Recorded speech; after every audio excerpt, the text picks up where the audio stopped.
C'est une révolution majeure dans le droit français.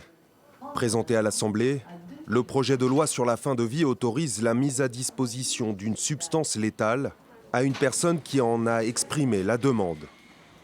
La version d'origine proposée par le gouvernement prévoit 5 conditions.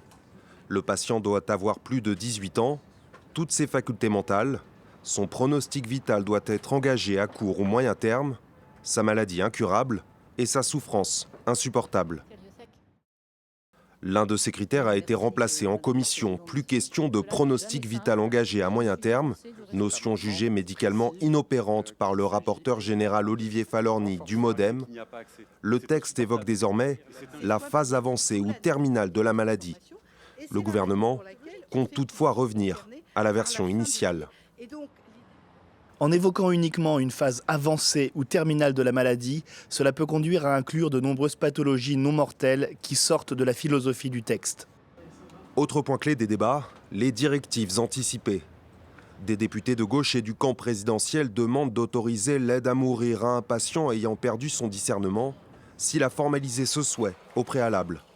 A l'inverse, d'autres sensibilités ancrées à droite souhaitent que le patient exprime sa volonté à chaque étape de la procédure. Autre question âprement débattue, celle de la collégialité de la décision, portée en commission par un amendement de la majorité. Le médecin qui prendra la décision d'autoriser l'aide à mourir le fera dans le cadre d'une procédure collégiale pluriprofessionnelle. À droite, plusieurs députés dénoncent un leurre, arguant que la décision reviendrait dans les faits à une seule personne. À gauche, d'autres craignent au contraire de voir le dispositif s'alourdir. L'examen du projet de loi permettra aussi de désigner qui peut administrer le produit létal.